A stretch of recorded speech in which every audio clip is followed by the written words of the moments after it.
Okay, hello there the YouTube, Drop here again to do another download video. I've been having people ask me about advice about things. I've been meaning to do another advice video, so I'm going to do another advice video.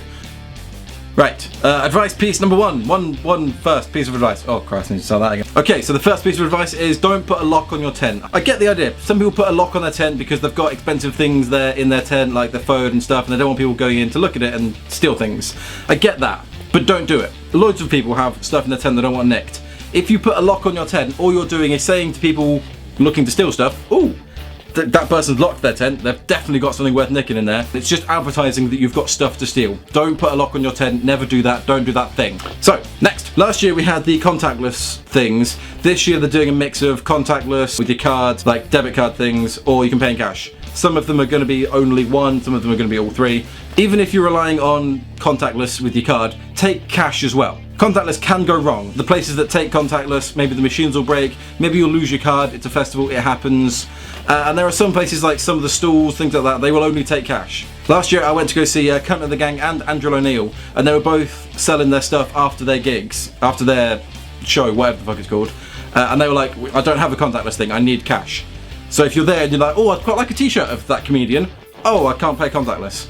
Like, you're gonna be fucked. So take cash as well, even if it's just a backup, just in case something goes wrong. It's always a plan B. Yeah, anyway, next. If, like me, you wear glasses, you're gonna need to take some spare glasses with you. I'd say take at least 2 spare pairs of glasses, some old glasses that work but aren't like the things you wear all the time. I tend to leave 1 pair in my car as like an emergency backup and 1 in my tent and just leave it in my tent and wear these most of the time. You're at a metal festival, you're gonna be moshing and stuff, you're gonna be wandering around a very large area. You could lose your glasses at any point, especially if you're drunk or whatever, that you could lose them and then you could be fucked. So if you have some spares, just have them around, again, just as a plan B. What's next? What's next? What's next? In my tent, when I keep my glasses in my tent, I put them in my sleeping bag. And it's the same, when I go to bed at night, I take my phone, my wallet, anything important like that, and I put it in my sleeping bag with me.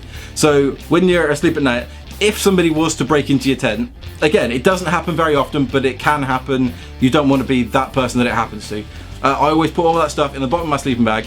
Even if someone breaks into my tent, like they could rummage around my tent. I'm quite a heavy sleeper, I may not notice it. But for them to be able to get into your sleeping bag and find your shit that you've got there, that's going to wake you up. Next, boots. There's a reason that Doc Martens and New Rocks are so popular at metal festivals. And it's not just because it's the style and they look really cool. It rains quite a lot there, you never know what the weather's going to be like.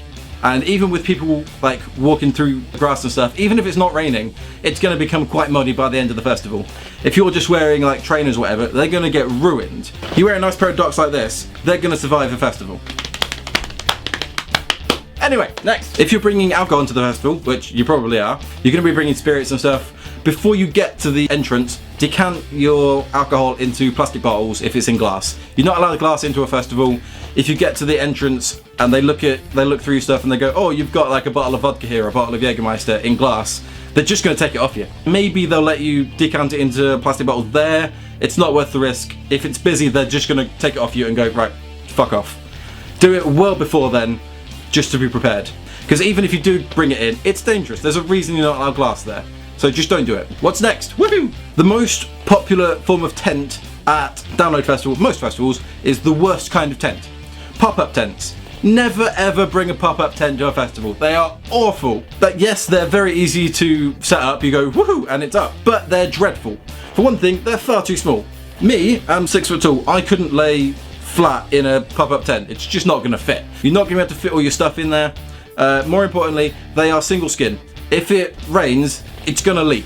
It's gonna come through, you're gonna flood your tent, and you're gonna have a miserable festival. All your shit's gonna be ruined. What's next? If you drive to the festival, bring an extra spare change of clothing, entire full change of clothing, and just leave it in your car. You never know, even with my tent, which I think is quite good, it might flood. It may like ruin all of my stuff. If that happens, you're fucked. If you happen to have an entire spare change of clothes in your car, go to the car, change, whoa, you fucking sorted. That is that. Next, what's next? Okay, now we've got to a few things that some other people specifically asked me. One person asked me what is the best campsite to stay in. Okay, so as you can see here, this is 2014's campsite map of Download. You can see where all the campsites are and how they relate to it. I tend to every year try and camp in blue. because as you can see, it's right next to the village, so it's nice and popular and busy. But if you camp right in the middle of it, it's a massive, massive campsite. If you go into the middle of it, you're not going to get all the twats coming back through the arena at night being really annoying and loud and dickheadish. All the campsites have their pros and cons. Most of them are pretty much the same. It just depends how far away from the arena you want to be. The further away from the arena you have to walk, the quieter it's going to be. The closer it is, the more rowdy, more party campsite it's going to be. Also, one person asked me, this person, said, what's the best way to have fun at a festival? Which is a weird question. There's lots of different ways you can have fun at festivals. You can be the kind of person that goes to the arena every day, watches the first band, stays there till the headliner, and then goes back to camp. You can be the person that stays in the campsite all day, just wanders to the arena for the few bands they want to hear, and is otherwise at their campsite getting drunk, having fun, doing that thing. You can be the person that wanders around the village and makes new friends all the time. You can do any of these things. There's a load of stuff, like you've got the doghouse. Last year they did kind of speed dating.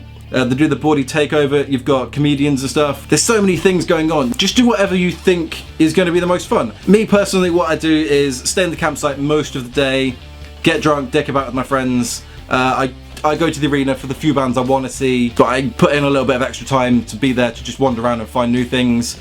I love wandering around the campsite at night, making new friends. That's what I did last year. That's the best bit of last year. I personally like to go to the comedians and stuff. I like to get more involved in the stuff that Download puts on for people to do. There's so many options and choices. Whatever you think you're going to have the most fun with, do that. Okay, thank you for watching, guys. If you liked this, like, subscribe, comment, do all the things. Follow me on Instagram, follow me on Facebook. Tell me I'm amazing. Do all the things. I love you guys. I'll see you in the next video, talking about something else. Hopefully I'll be a little bit less hyper and excited. I'll see you in the next video, guys.